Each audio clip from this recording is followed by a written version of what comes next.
The Clockmaker's Debt, Part 4, The Price of Comfort. Marcus pushed open the door to the clock shop once more, the familiar chime ringing overhead. The scent of oil and polished oak wrapped around him like an old memory. Alden was already seated at his bench, a magnifying lens clipped to his spectacles, hands steady as he repaired a delicate timepiece. "You've returned," Alden said without lifting his head. "That tells me yesterday's lesson weighed on you." Marcus sank into the same wooden chair, the one that creaked as though it remembered his shape. "It did. I keep thinking about how much I don't really own. My car, my apartment, it's all debt. But..." His voice cracked slightly. "If I didn't have them, life would be so much harder. Doesn't comfort matter too?" Finally, Alden looked up. His eyes were sharp but not unkind. "Comfort matters. But the question is, at what cost?" Marcus frowned. "I'm not sure I follow." Alden reached beneath the counter and drew out an hourglass, small and elegant, filled with fine golden sand. He flipped it onto the desk, and the sand began to fall. "Every grain," Alden said, "is a choice. People trade their grains of time for comfort. A warm couch bought on credit, a vacation charged to a card, takeout meals instead of learning to cook. None of these things are wrong by themselves, but they pile up, and when the glass runs out, the debt remains. You've traded tomorrow's strength for today's ease." Marcus stared at the sand, hypnotized by its steady fall. "So you're saying comfort is dangerous?" "Not dangerous," Alden corrected, leaning closer. "Deceptive. Comfort whispers, 'You deserve this now,' while hiding the chains it will forge later. A man who cannot deny himself a little ease will never know true freedom." The words stung.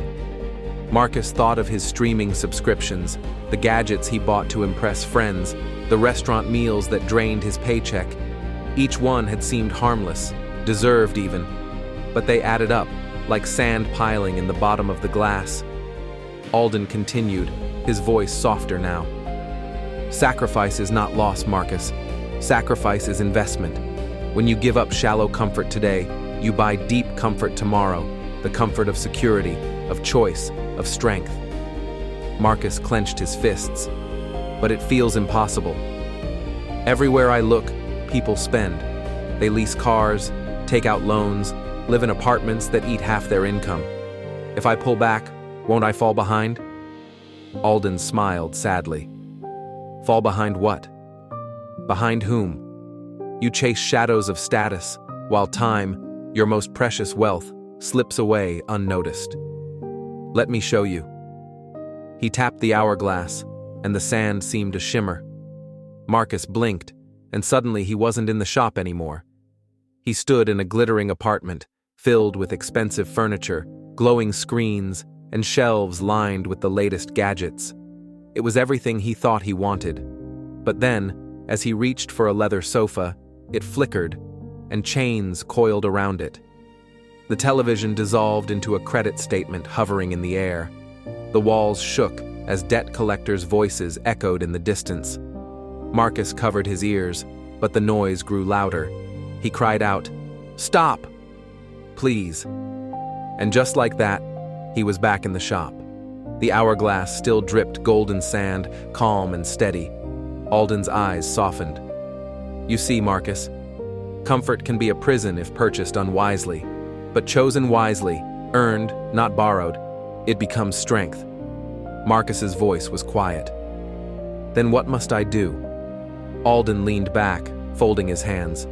"Begin small. Deny yourself one false comfort each day. Brew your own coffee, cook your own meal, save what you would have spent. Each act is a grain of sand placed in your favor. Over time, the pile grows, and when temptation comes, you'll have proof that discipline can outlast desire." Marcus nodded slowly, a fire lighting in his chest. For the first time, he didn't feel crushed by his mistakes. He felt challenged, almost eager. The hourglass trickled on, grains falling one by one. Marcus whispered, "Sacrifice today, comfort tomorrow." Alden smiled. "Now you begin to understand." The golden sand gleamed brighter, as though approving the words.